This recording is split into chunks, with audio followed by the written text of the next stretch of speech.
سیدہ فاطمۃ الزہرا رضی اللہ تعالی عنہا کی وفات کے بعد حضرت علی نے ان کی وصیت کے مطابق دوسری شادی کی۔ حسن حسین زینب ابھی چھوٹے تھے۔ آپ نے سیدنا عقیل کو رشتہ دیکھنے کے لیے کہا تو کلبسی بنو کلاب کے قبیلے کا انتخاب ہوا۔ سیدنا علی کی خواہش تھی کہ کوئی ایسی خاتون ہو جو شجاعت، سخاوت اور اظہار کی خصوصیات سے مالا مال ہو۔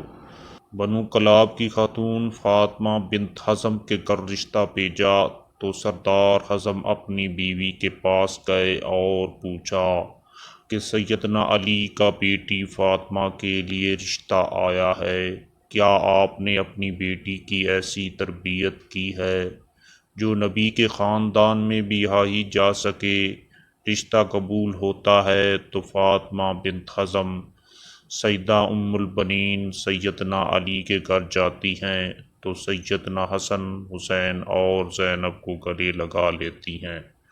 سیدنا علی سے درخواست کرتی ہیں کہ ان بچوں کے سامنے آپ مجھے کبھی فاطمہ مت کہیے گا، انہیں اس سے ان کی ماں یاد آ جائے گی۔ میں اس گھر میں ان کی ماں بن کر نہیں آئی بلکہ کنیز بن کر آئی ہوں، میرا یہ مقام نہیں کہ ان کی ماں کی جگہ لے سکوں۔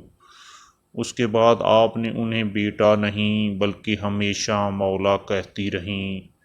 ان کے 4 بیٹے ہوئے، اس لیے انہیں ام البنین بھی کہتے، مطلب بیٹوں کی ماں۔ اپنے بیٹوں کو ہمیشہ حسن، حسین، علی کی صرف اطاعت کا حکم دیا، ادب سکھایا اور کہا جو وہ کہیں بس حکم بجا لانا ہے، بحث نہیں کرنی، یہ اہل بیت ہیں، ہم ان کے نوکر ہیں۔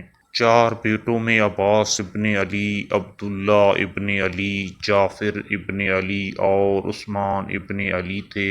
سیدنا عباس علیہ السلام لشکر حسین کے سپہ سالار بھی رہے۔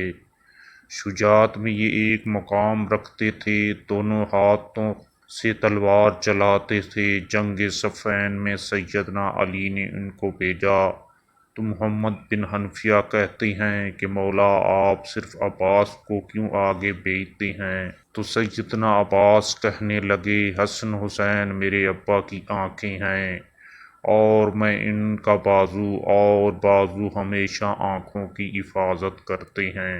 حالانکہ عمر میں حسن و حسین سے چھوٹے تھے، مطلب یہ کہ سوال بھی نہیں بنتا، ماں کی تربیت ہر مقام پر جھلکتی تھی۔ واقعہ کربلا میں جب ایک ایک کر کے لشکر حسین کے سپاہی شہید ہوتے گئے تو سیدنا عباس نے مولا حسین سے درخواست کی کہ مجھے جانے دیں۔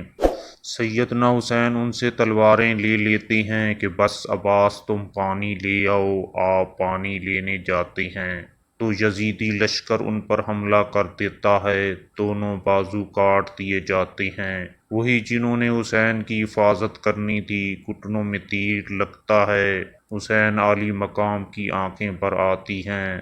سیدنا عباس مولا حسین سے درخواست کرتے ہیں کہ میرے گھٹنوں سے تیر نکال دیں اور کہتے ہیں کہ مولا میری والدہ سے کہہ دیجئے گا کہ عباس کے دونوں بازو نہیں تھے، اس لیے صرف آپ کو تیر نکالنے کا کہا۔ یہ وہ ادب تھا، وہ اطاعت تھی جو سیدہ ام البنین کی تربیت تھی، جنہوں نے ساری زندگی نبی کے اس گھرانے کی کنیز بن کر گزار دی۔ آپ کے 4 بیٹے اس جنگ میں شہید ہو گئے۔ علی کے 5 بیٹوں نے اس میں جام شہادت نوش کیا، جس میں 4 سیدہ ام البنین کے فرزندان تھے، جو لشکر حسین کا نہ صرف حصہ بنے بلکہ امام عالی مقام پر اپنی جان تک قربان کر دی اور ساری عمر کبھی زبان پر کوئی سوال نہ لائے۔ واقعہ کربلا کے بعد جب قاصد خبر لے کر مدینہ منورہ پہنچا، سیدہ ام البنین کو جب بیٹوں کی شہادت کی خبر ملی تو کہا عباس شہید ہوا، جعفر شہید ہوا، عثمان شہید ہوا، عبداللہ بھی شہید ہو گیا۔ فرمانے لگی سب چھوڑیں، میرے مولا حسین کا بتائیں۔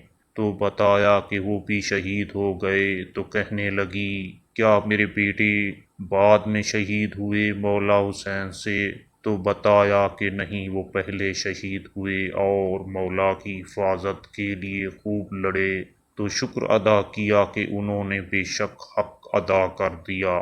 یہ وہ ماں تھی جو اہل بیت کے مقام کو سمجھتی تھی، جس نے اپنے سارے بیٹوں کو ساری عمر صرف اطاعت اور ادب سکھایا، خود کو اس کر کی کنیز بنایا، اور حسن و حسین کو بیٹا نہیں ہمیشہ مولا کہا۔ خدا ہم سب کو اہل بیت کا مقام سمجھنے اور اس ادب و اطاعت کی ہدایت فرمائے جو سیدہ ام البنین نے اپنی اولاد کو سکھایا۔ آمین یا رب العالمین۔